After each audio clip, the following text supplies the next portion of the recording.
B'siyata d'Ishmaïa, nous allons commencer une nouvelle Masechet Nazir. Nazir, nous savons, comme c'est marqué dans la Torah, Parashat Nasso, le digne du Nazir. Le Nazir, c'est celui qui va faire le vœu, ça veut dire le Neder, d'être Nazir. Et le terme Nazir, comme expliquent les Rishonim, c'est de se séparer, de s'éloigner des profits de ce monde-ci, entre autres du vin. Puisque les interdictions du Nazir sont les suivantes, le Nazir va s'interdire de consommer du vin et tout ce qui provient de la vigne. Donc même le raisin, même les pépins du raisin, même la peau du raisin, et tout ce qui est fabriqué à base de raisin, le Nazir en a l'interdiction. De même, le Nazir, dans sa Néziroute, a l'interdiction de se couper les cheveux et aussi de se rendre impur d'une toumate mette, de toucher un mort, de rentrer dans un cimetière. Nous verrons que la Néziroute n'est que de 30 jours. On s'imagine souvent le Nazir avec des cheveux longs, des cheveux très longs, mais la Néziroute, proprement dit de la Torah, lorsqu'un homme dit « je suis Nazir », c'est pour 30 jours, et on l'apprend d'une gématria, d'un passouk, Yiyé. Yiyé, c'est la gématria de 30. Donc une simple Néziroute, c'est de 30 jours, sauf si on précise pour plus longtemps. À ce moment-là, la Néziroute dépendra du temps que la personne a décidé d'être Nazir. Il y a la Néziroute Shimshon et il y a la Néziroute Olam que nous verrons Bezrat Hashem. Néziroute Olam, c'est un homme dit, il va être Nazir à jamais. Néziroute Shimshon, donc c'est comme Shimshon qui était Nazir depuis sa naissance. Nous verrons les différences entre un Nazir, entre le Nazir Shimshon et Néziroute Olam. Lorsqu'un Nazir termine, donc pour un simple Nazir, termine le mois de sa Néziroute, il devra apporter des korbanot, des sacrifices. Sacrifices, un korban khatat, un korban ola et un korban shlamim. Il se coupera alors les cheveux qu'il brûlera sur le dos, ira à un endroit précis où il devra brûler ses cheveux avec ses korbanot. Ensuite, il retrouve son statut initial et il a le droit donc de toucher des morts, de consommer du vin ou tout ce qui est à base du raisin et ensuite de se couper les cheveux. Si le Nazir devient impur, c'est-à-dire s'il a touché un mort, s'il rentre dans un cimetière, dans les cas où il est devenu impur ou il était sous le même toit qu'un mort, dans ce cas-là, il devra apporter des korbanot. Quels sont ces korbanot? Aussi un korban khatat, un korban ola, mais cette fois-ci ce sont des oiseaux qu'il doit apporter, des pigeons ou des colombes, et il apportera un autre korban, non pas un korban shlamim, mais un korban hacham, parce qu'il était impur. Ensuite, il reprendra sa Néziroute depuis le début, donc aussi longtemps qu'il avait pris sur lui d'être Nazir, que ce soit un mois ou que ce soit plus. Concernant l'explication de Rashi que nous avons ici sur Masechet Nazir, d'après certains, ce n'est pas le fameux Rashi que nous connaissons dans le reste du Shas, comme le rapporte ici le Rabbi Akiva Eiger dans le Gideon HaShas, au nom du Chida, Besefer Shem Agdolim, le Gaon, Moreno Chaim Yosef David Azolai, le Chida Beot Shin, Katav Beshem Arav Yad Malachi de Pirush Nazir Eno Merashi. Donc le Chida nous rapporte ici au nom du Yad Melachi que l'explication de Rashi que nous avons devant nous n'est pas le fameux Rashi. Qui est l'auteur de cette explication, qui est autrement appelé le Mefaresh, celui qui nous explique la Gemara? D'après certains, ce serait le Rivan Rabbeinu Yehuda ben Rabbi Nathan, qui est l'élève et le gendre de Rashi. Nous avons d'ailleurs sur le côté Nosrat Rabbeinu Yehuda ben Rabbi Nathan, le Nosrat du Rivan, des corrections sur cette explication, qui confirmerait qu'effectivement c'est son explication, l'explication du Rivan. Nous avons un autre manuscrit, donc on a comparé et rajouté sur l'explication qui était rapportée ici au nom de Rashi. L'habitude est dans Masechet Nazir d'étudier plutôt selon l'explication de Tosfot et du Rosh, de tenir compte bien sûr de l'explication du Mefaresh, même si ce n'est pas Rashi, c'est son élève, le Rivan, un des Gdolei Harishonim. Nous allons tout au long de Masechet Nazir choisir parmi les Pirushim l'explication qui sera la plus simple, la plus proche du texte. Généralement, ce sera donc l'explication de Tosfot, mais on pourra aussi étudier toute une sugya d'après le Mefaresh, on appellera peut-être aussi Rashi ou le Mefaresh, ou d'après les explications des autres Rishonim. Là, au début de la Masechet, nous allons voir les dinim, comment on devient nazir, et nous allons reprendre des notions que nous avons vues dans Masechet Nedarim, entre autres les kinouye Nezirut et les yadot Nezirut.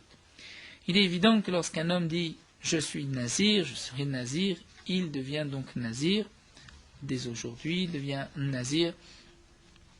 Ça c'est le neder tout simple de la Torah, lorsqu'un homme prononce les hafli, d'être nazir.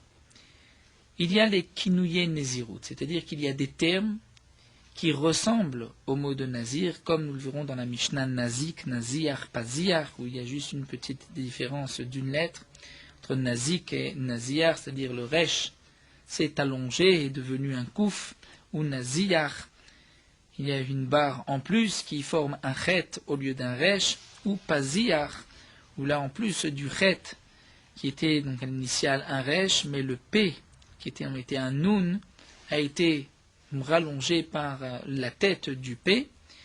Et de cette manière, un homme deviendra aussi nazir. Si un homme dit je suis nazik ou nazir, il deviendra nazir parce que c'est un kinouï. Kinouï, ça veut dire une transformation du mot. Et comme nous l'avons vu dans Masechet Nedarim, il y a une marloquette, que signifie le kinouï? Est-ce que c'est un lachon que les chachamim ont inventé pour ne pas dire nazir, et comme l'Agma l'a expliqué, pour ne pas qu'on arrive à prononcer le nom d'Akadosh Baruch Hu en vain, comme pour les Nedarim, un homme va dire Korban Lachem, Nazir Lachem, mais il risque de prononcer le nom d'Hachem, Lachem sans dire Nazir, sans dire Korban. Donc les Chachamim ont utilisé, donc ont placé des mots qui signifiaient en vérité la même chose, mais lorsqu'un homme allait dire Nazir, il n'allait pas dire Lachem. Et ainsi, on évite le risque de prononcer le nom d'Hachem en vain. D'après un autre Mandéamar dans Masechet Nedarim, les Kinouyim sont en vérité le langage des peuples.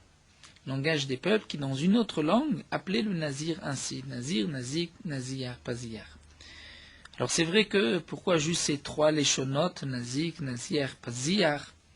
On pourrait rapporter les 70 langues, comme rapporte ici Tosfot. Il me dit, c'est vrai que dans toutes les langues, lorsqu'un homme va utiliser le même sens, c'est-à-dire un mot qui dans une autre langue signifie nazir, il deviendra nazir, à condition qu'il comprenne cette langue.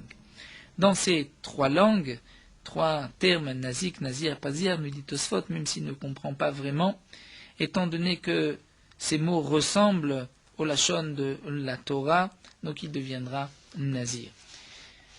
C'est donc pour les kinouye nezirut. Et nous allons voir aussi les yadot nezirut. Yadot, c'est comme un manche. Comme nous l'avons vu pour les nedarim, lorsqu'un homme ne précise pas exactement son neder, il va dire Ehe, je saurai, ou Ehe nahe, je serai beau, et son intention est beau, c'est-à-dire avec de longs cheveux, ou nazir, et nous verrons dans la Gemara qu'on parle du cas où un homme a devant lui un nazir qui est en train de passer, et il dit c'est-à-dire je serai comme lui, bien qu'il n'a pas exprimé, il n'a pas dit je serai nazir, mais c'est un yad, c'est un manche, c'est comme si il attrape le manche d'un ustensile, il n'attrape pas l'ustensile, mais grâce au manche, il va attraper l'ustensile. Donc là aussi, en disant ou nae, je serai ou je serai beau, si un nazir passe devant lui, on comprend que son intention est d'être nazir, et même s'il n'a pas prononcé explicitement la Nézirout, il deviendra nazir. Donc nous allons commencer la Masechet, donc tout d'abord avec la manière comment va-t-on devenir nazir, et ensuite nous rentrerons dans les détails de la Nézirout. Kol kinouye Nézirout, ke Nézirout, nous dit la Mishnah, tous les kinouyim, c'est-à-dire toute transformation de Nézirout, tout langage qui reprend, donc qui est un surnom, si on peut dire, du nom initial de Nézirout, c'est comme la Nézirout. Et nous allons voir, il s'agit de Nazik, Nazir, Pazir. Autre chose, nous dit la Mishnah, Aomer Ehe, Areze Nazir. Si un homme dit je serai, et comme nous le verrons dans la Gemara, il s'agit du cas où un nazir passe devant lui, eh bien, Arézé Nazir, il sera nazir par ces mots, je serai, c'est-à-dire je serai comme lui. Bien que ce n'est pas un kinouï, et la Mishnah nous parle ici des kinouïm, mais là la Mishnah, comme nous le verrons dans la Gemara, nous parle immédiatement de yadot. Donc la Gemara posera la question, mais tu commences par kinouïm, tu nous expliques ensuite les yadot. C'est exactement la même question que nous avons vue au début de Masechet Nedarim. Donc, je serai Arézé Nazir, je serai beau. Cet homme-là, donc, devient Arézé Nazir, il est Nazir. Nous avons Nazir, Nazik, Nazir, Pazir, Arézé Nazir. Ici, donc nous voyons que dans le Lachon de la Mishnah, il y a une petite différence. D'abord, la Mishnah nous dit Arézé Nazir, il sera Nazir. Donc ça, c'est les Yadot. Ou bien Nae, il sera Nae, là, c'est pas marqué quel va être son statut. Plus loin, nous verrons Arézé Nazir, il sera Nazir. Donc ce Yad est marqué en même temps que les Kinouïm. La Gemara soulèvera aussi cette question. Nazir, lorsqu'un homme dit Nazir, mais Nazir ce n'est pas un Kinouï, c'est le mot de la Torah, mais comme nous l'explique Tosot, puisqu'il voulait nous expliquer les Kinouïm, donc il commence par le terme initial Mekori de la Torah, Nazir, ou bien Nazik, Nazir, Pazir, ça ce sont les Kinouïm. Donc nous avons dit que Nazik est une transformation puisque le Resh est devenu un Kouf, c'est allongé, de même pour le Chet, le Resh est devenu un Chet ou Pazir, le Nun est devenu un P, Arézé Nazir, dans ces cas-là, il sera Nazir. Donc là nous avons expliqué que le Nazir est le début de ces Kinouïm, c'est ainsi que Tosfot explique notre Mishnah. La Mishnah poursuit et nous dit Aréni Kazé. Si un homme dit je suis Kazé, comme celui-là, et nous verrons aussi dans la Gemara qu'on parle dans le cas où un nazir passe devant lui, ou Aréni Mesalsel ou Aréni Mechalkel. Si un homme dit Aréni Mesalsel, Mesalsel et Mechalkel, nous verrons que c'est des termes qui signifient arranger ses cheveux. Donc nous verrons exactement dans David Gimel, la Gemara nous expliquera que signifie Mesalsel, donc celui qui se touche les cheveux, il est Mesalsel, Bessaaro, de même pour Mechalkel. Ou si l'homme dit Aréala et les Shalach Pera, je prends sur moi les Shalach Pera, c'est-à-dire de laisser mes cheveux longs, Arézé Nazir, il est Nazir, puisque là on comprend bien son intention, c'est d'être Nazir, c'est l'allusion des cheveux longs. Aréala et Tziporim, si un homme dit, je prends sur moi d'apporter des Tziporim, les oiseaux. Et les Tziporim, les oiseaux, c'est en général les oiseaux du Nazir impur. Donc est-ce que là il fait une intention à la Nézirut, Rabbi Omer Nazir, Chamourim et le Nazir, d'après Amir il est Nazir, d'après Chamim il n'est pas Nazir, et nous reprendrons aussi ce point-là dans la Gemara.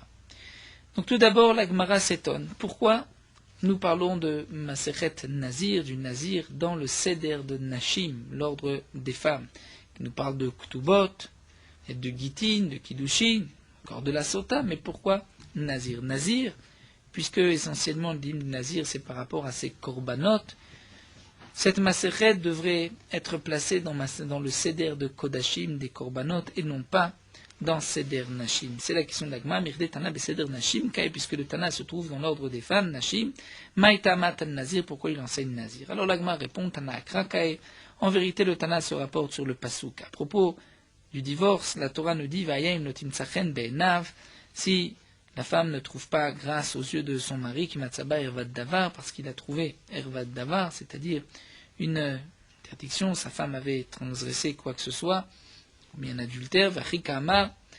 Voici ce que le Passouk vient nous dire, Migaram la le Avera, qu'est-ce qui a été la cause de la Avera, pourquoi sa femme aurait peut-être fauté, c'est Iyaïn, c'est le vin. Donc puisque c'est le vin, on comprend qu'il est bon de s'abstenir de boire du vin, parfois donc d'être nazir.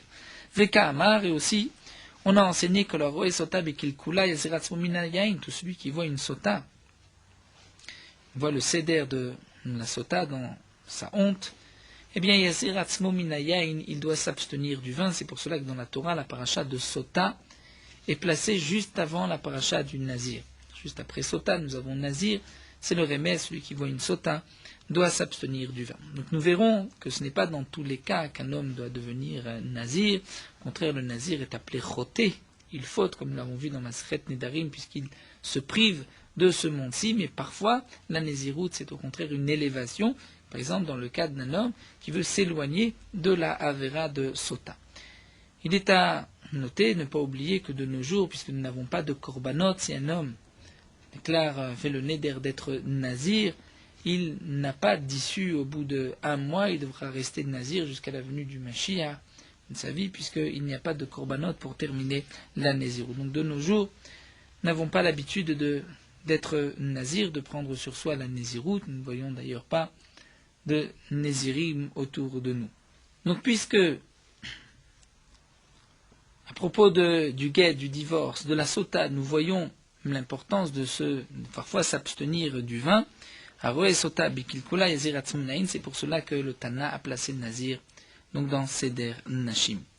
En vérité, Rashi pose une autre question, c'est que, d'après ce que nous venons de voir, alors on devrait placer Nazir après Masechet Sota. Et là, dans l'ordre, nous avons d'abord Nazir, ensuite Sota.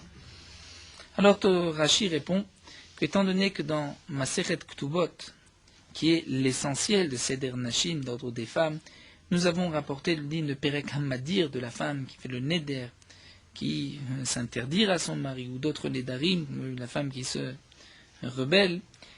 Donc c'est pour cela, puisque nous avons parlé de Nedarim, alors le Tana, lui d'Anassi, a placé Nedarim juste après Ktubot. Et après Nedarim, il a placé Nazir, parce que dans le Passouk, nous avons l'Indor Neder Nazir, à propos du Nazir, de prononcer un Neder d'être Nazir. Donc il y a cet ordre-là, Neder Nazir, et ensuite donc c'est marqué Sota, puisque nous avons vu le rapport entre la Sota et le Nazir. La Gemara continue et pose la question que nous avons soulevée auparavant, Patar Bekinouim Mefaresh Yadot. Le Tana nous dit Kol Kinouye Nezirut Kinezirut, et immédiatement il nous explique les Yadot, les manches. Ehe ou Ehenae, qui n'est pas un Kinouï, mais qui est un Yad. Amar Rava nous dit Vitema Kedi, d'après certains c'était un Chacham appelé Kedi, Chasur et Mersera Vachiktani. En vérité il manque dans la Mishnah, et c'est ainsi qu'il faut dire Kol Kinouye Nezirut Kinezirut. Tous les kinouïm de Nézirut, c'est comme Nézirut. Donc lorsqu'on utilise un terme qui ressemble, Nazir comme Nazik, Nazir, pas Ziyar, c'est comme s'il avait dit Nézirut. Veyadot, Nézirut, qui Nézirut. On doit rajouter dans la Mishnah qu'on parle aussi des Yadot. Yadot, Nézirut, donc les manches, lorsque on explique une phrase mais qu'on ne termine pas sa phrase, c'est comme un manche pour attraper l'ustensile, c'est comme aussi une Nézirut. Et donc le Tana poursuit, nous dit, nous venons d'expliquer Yadot, alors Velouen Yadot, Omer Ehe Arzel Nazir. Une fois qu'on a parlé, effectivement, pas seulement des kinouïm, mais des yadot, donc on nous explique les yadot. Alors la Gemara demande, Velifosh kinouye berecha. On devrait alors expliquer les kinouïm en premier, puisqu'on nous dit tous les kinouïm et tous les yadot. Donc d'abord reprendre les kinouïm, ensuite les yadot, dans l'ordre. La Gemara répond que non, Tana me'aoud et salik, aou mefaresh berecha. Le Tana a l'habitude suivante, c'est que lorsqu'il nous donne 2 règles, kol kinezirut kinezirut, kol yadot anezirut kinezirut, donc ensuite, il continue d'expliquer le dernier point pour revenir après au premier. Mais la Gemara s'étonne, nous dit, ah bon, est-ce que c'est l'habitude du Tana? Donc d'abord, la Gemara va apporter des preuves que c'est l'habitude du Tana, et ensuite la Gemara va refuter. Donc voyons voir les preuves que c'est l'habitude du Tana. Comme nous disons qu'il est Tnan, Bame Madlikim, Bame En Madlikim, donc dans ce fameux périque Bame Madlikim, le Tana commence avec quoi on peut allumer les nérodes de Shabbat, avec quoi on ne peut pas allumer, et juste après on explique En Madlikim, on n'allume pas, les Rej, le Chosen. Donc on voit qu'on commence par En Madlikim, par quoi le Tana termine. Ou Mefaresh En Madlikim Berecha, on commence à expliquer En Madlikim Berecha. Ou encore Bame Tomim, Bame Tomnim, avec quoi on peut donc recouvrir, cacher la marmite pendant Shabbat, avec quoi on ne peut pas, et juste après Mefaresh En Tomim, on commence par expliquer quoi on ne peut pas faire de Atmana. Ensuite, c'est marqué aussi dans Shabbat, Bame Isha Yotza, Bame Ena Yotza, avec quoi une femme peut sortir, avec quoi elle ne peut pas sortir dans la rue de Shabbat. Et on explique, on commence par expliquer le deuxième point, dire avec quoi la femme ne peut pas sortir le Shabbat. Donc on voit que lorsque le Tana donne deux règles, Kol Kinzirut et Kol Yadot, il commence par expliquer les Yadot. Pourtant, la Gemara demande Vatnan, nous voyons que le Tana a d'autres habitudes. C'est marqué Bame, Bema Yotza, Bame Ena Yotza. Avec quoi la bête peut sortir, avec quoi elle ne peut pas sortir, puisqu'il y a certaines choses. Si la bête sort avec Shabbat, c'est un poids. Donc, il y a une transgression de Shabbat pour le propriétaire de la bête par la Avera, entre guillemets, de la bête, puisque la bête doit aussi se reposer. Et là-bas, le Tana explique, Mefaresh Yotze Gamal Berecha. Il commence par expliquer avec quoi le Gamal peut sortir. Donc, on voit qu'on explique la première phrase, pas la dernière, ou encore Yesh Nochalim ou Manchilim, dans Batra, le Tana nous dit voici ceux qui peuvent hériter et faire hériter donc leur descendance. D'autres Nochalim velo Manchilim peuvent hériter mais ne vont pas faire hériter. D'autres Manchilim velo Nochalim vont laisser un héritage mais ne vont pas hériter, pour prendre l'exemple de la femme, qui elle pourra donc laisser en héritage son mari, mais elle n'héritera pas des biens de son mari. Ou lo Nochalim velo Manchilim. Voici les cas où il n'y a pas ni d'héritage, ni on laisse en héritage. Et donc après tous ces 4 règles, Klalim, le Tana explique au Mefaresh, Elu Nochalim ou Manchilim Beresha, il commence par le premier klal, par la première phrase. Donc on voit que le Tana a aussi l'habitude de reprendre par quoi il a commencé. Alors effectivement, l'Agma nous dit, la Lolam Taneachi et Taneachi. Bon, c'est vrai que le Tana, parfois, il va, donc en donnant 2 klalim, commencer par le premier, parfois par le deuxième. Quelle est la règle du Tana? La règle du Tana est la suivante. Et là, là-bas, dans le cas, par exemple, de Bame Isha Yotza, Bame Noyotza, Bame Madikim, Bame Madikim, Bame Tomim, Bame Tomim, puisque c'est une interdiction sur la personne elle-même, sur l'homme, eh bien, Mefaresh Isura de Nafshe Beresha. L'interdiction est forte, comme nous l'explique Rachid, donc on commence d'abord par ce qui est interdit pour reprendre ensuite ce qui est permis. Mais Gabé, à propos de la bête, nous avons vu Bamema Yotza, Bamena Yotza. C'est vrai qu'on commence par expliquer avec quoi la bête Yotze sort, c'est-à-dire on ne commence pas par l'interdiction mais par ce qui est permis. Pourquoi? Parce que, à propos de la bête, Nisura aidé Behema ou Deate, c'est par la bête qu'elle arrive. D'ailleurs, le propriétaire n'a pas, lui, le propriétaire de la bête, il n'a pas vraiment transgressé Shabbat au point d'être Chayev Mita ou Malkout, juste une interdiction. Donc Rachid nous dit c'est une interdiction qui est Chassid nativement plus faible que les autres interdictions de Shabbat, et donc c'est pour cela qu'on commence par Deadme Faresh et Tera Beresha, on commence par expliquer ce qui est permis en premier. Et à propos de Yesh Nochalim, de l'héritage, pourquoi il commence par ceux qui vont hériter et laisser aussi des héritages, parce qu'on explique l'essentiel de l'héritage en premier. Et là, mais ici demande la Gemara, l'ifrosh kinouye beresha, c'est-à-dire puisque nous avons kinouye nezirut, et c'est vrai qu'on a rajouté kinouye, maintenant kol yadot nezirut kin nezirut, alors pourquoi le Tana va commencer par nous expliquer les yadot et pas par les kinuyim? Quelle serait donc la raison du Tana ici? Alors la Gemara nous dit voici la raison, c'est que pourquoi on commence par les yadot, où il va atteindre les midrasha, Chaviman, étant donné que les yadot, on les apprend d'une dracha, comme c'est rapporté au début de Masechet Nedarim. Donc c'est pour cela que Tana préfère commencer par ce qu'il a appris d'une dracha qui est chère à ses yeux.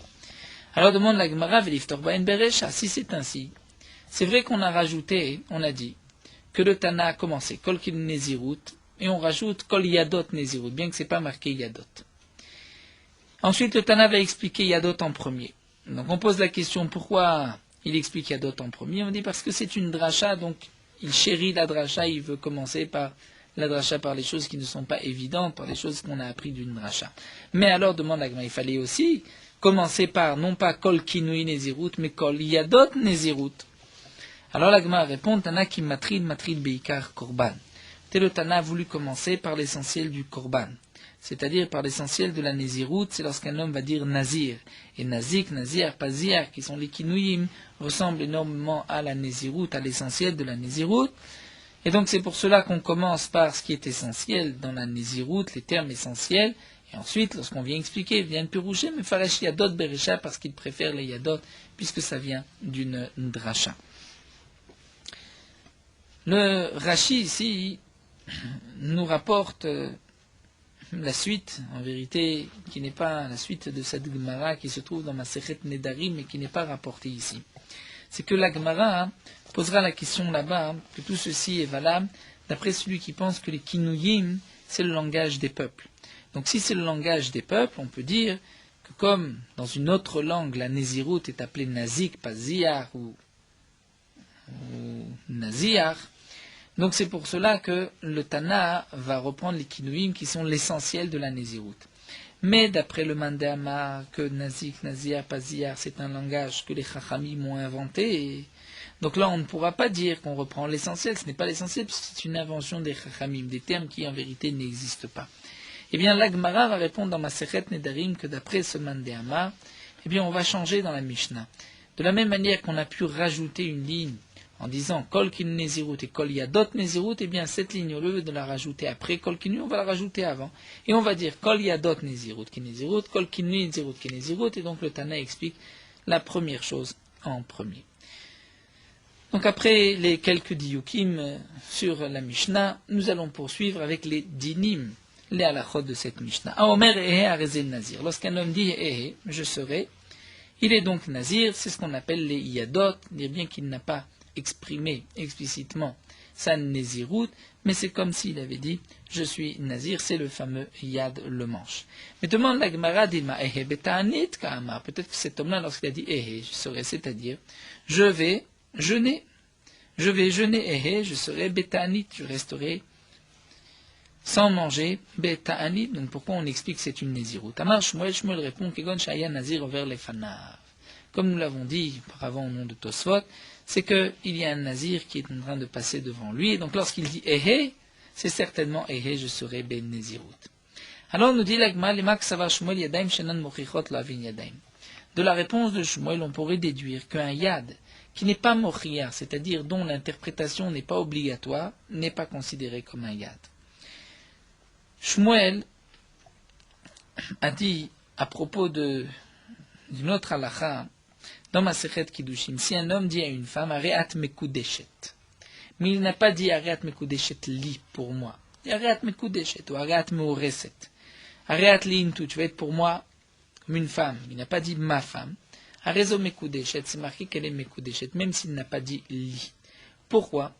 Bien que on peut expliquer Areat Mekudeshet, mais pas à lui, à un autre, peut-être que lui est le shliach d'un autre. Et donc dans sa phrase n'est pas, l'interprétation de cette phrase n'est pas obligatoirement que cette femme se marie avec lui. Malgré tout, Shmuel pense que les yadaim she'enan mochichot, même si ce n'est pas l'interprétation unique, on pourrait expliquer différemment, c'est quand même un yad et on va interpréter dans le sens de Kiddushin. Si c'est ainsi, pourquoi Shmuel a besoin, dans notre cas, de préciser qu'on parle dans le cas où il y a un nazir qui passe devant lui? Parce que s'il n'y a pas de nazir, on pourrait l'expliquer différemment. On pourrait dire que ce n'est pas nézirut, mais c'est je vais jeûner. Pourtant, Shmuel pense que lorsqu'il y a un yad, même si l'interprétation de ce yad ne s'explique pas obligatoirement par nézirut, on considère que c'est nézirut. Donc là aussi, pourquoi Shmuel a besoin de préciser qu'il y a un nazir devant lui? Est-ce qu'on va dire que ça va Shmuel yadaim shen mochot lavidem, que si le yad n'est pas mochia, ce n'est pas un yad? Et là, nous savons que Shmuel a dit le contraire. Alors la Gemara répond à Amré. En vérité, Shmuel pense que Yadaim Shenan Mochichot, c'est vrai que c'est un yad. Même si l'interprétation n'est pas unique, on pourrait expliquer de différentes manières, mais c'est quand même un yad. Alors pourquoi Shmuel exige qu'il y ait un nazir devant lui? C'est que Bisman chez Nazir over les fanav, les kalisfouke bemilta achine. Lorsque le nazir passe devant lui, c'est vrai qu'on ne peut pas l'expliquer différemment.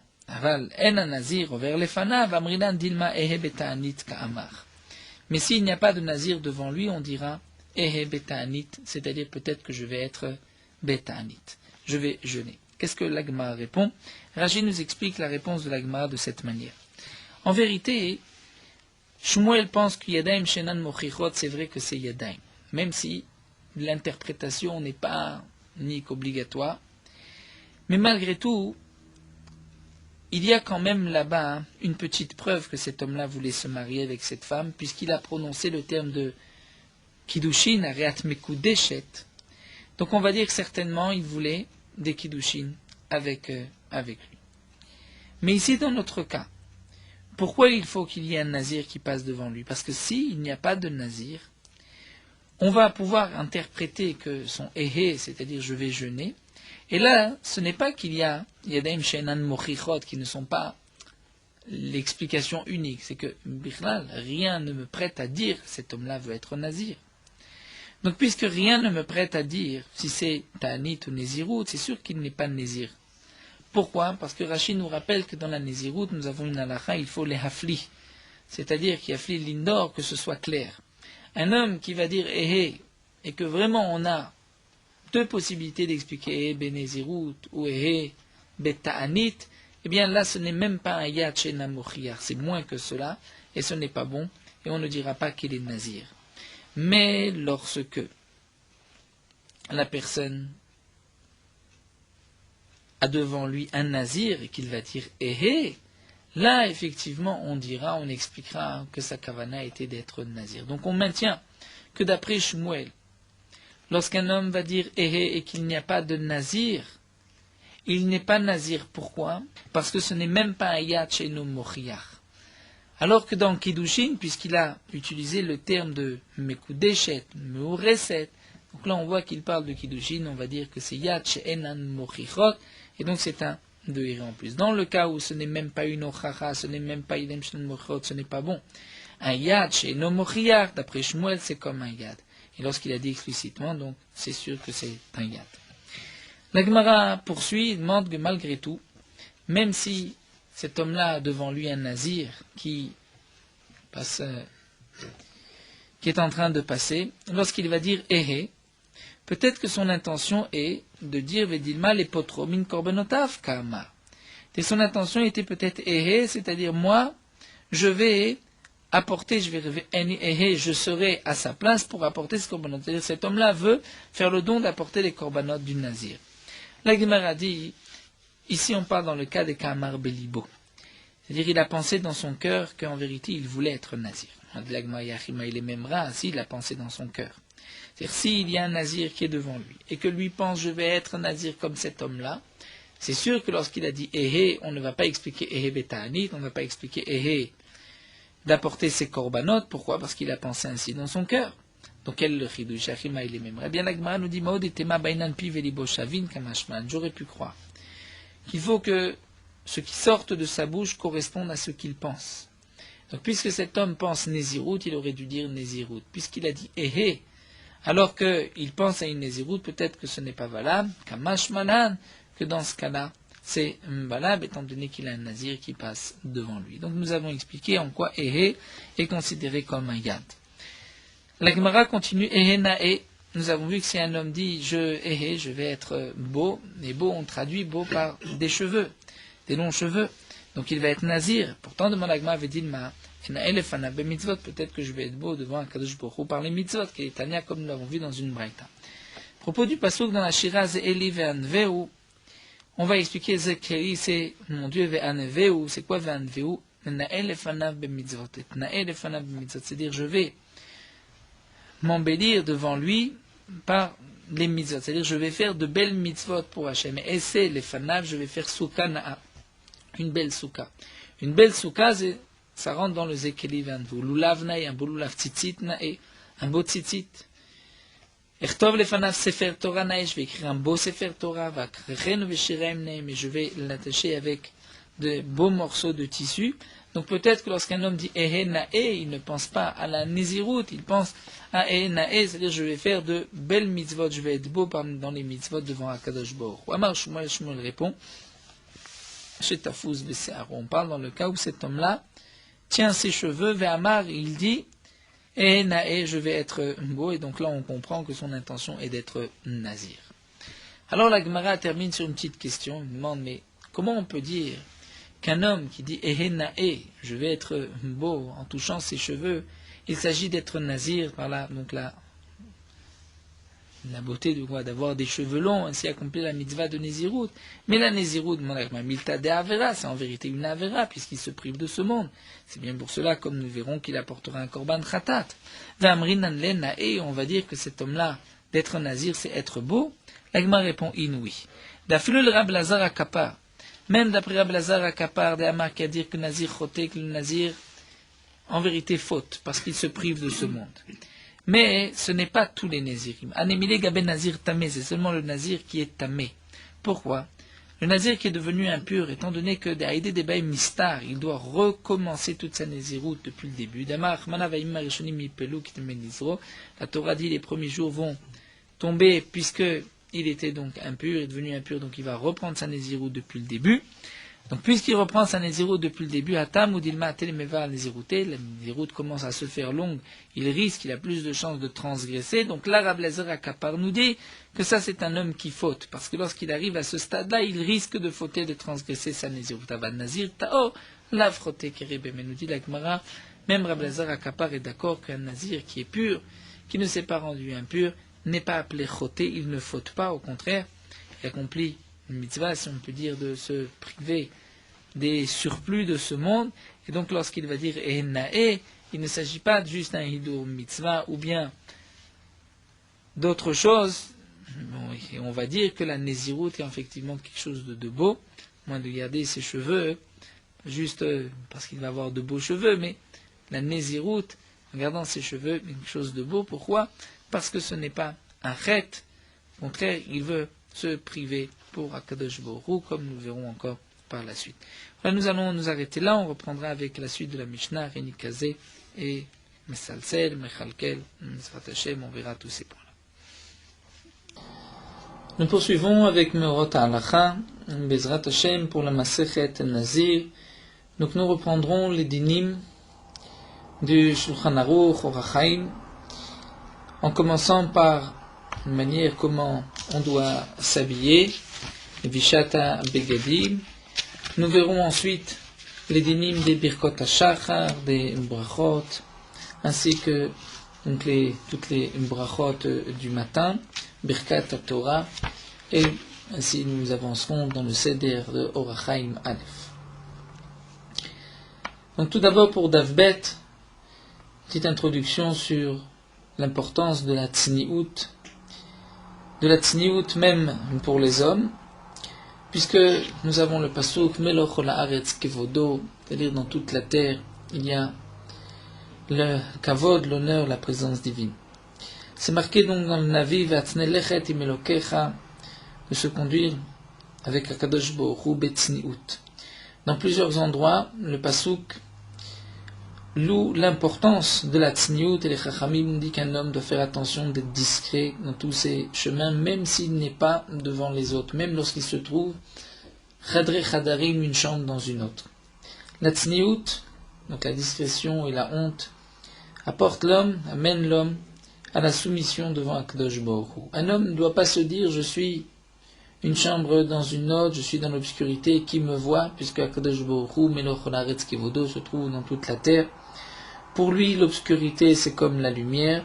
Donc même lorsqu'un homme se trouve tout seul, la nuit, une chambre dans une autre, donc bien fermée, personne à l'abri du regard, il doit se conduire avec tzniut, avec discrétion et avec honte, et il doit savoir qu'il se trouve devant Akadosh Baruch Hu. Donc tous les endroits, toutes les parties du corps, on a l'habitude de couvrir. Il faut faire attention aussi de ne pas les dévoiler, ne pas les découvrir. Même lorsque on va s'habiller, se déshabiller, il faudra faire attention de ne pas dévoiler les parties du corps qui généralement sont cachées. Même enlever, mettre un pantalon, il faut faire attention de rester toujours couvert. Dans un mechatz, dans une salle de bain ou dans un bain public, dans les endroits donc où on ne peut pas faire autrement, on est obligé de se déshabiller pour se laver, il n'y a pas de pritout, c'est-à-dire ce n'est pas considéré comme un manque de discrétion. Et même donc dans un bain public, même s'il y a d'autres personnes, puisque c'est l'habitude, c'est permis. Malgré tout, un homme doit faire attention de ne pas marcher longtemps, puisqu'il ne faut, sans habit, pour ne pas donc rester ainsi déshabillé, si ce n'est pas pour le minimum obligatoire.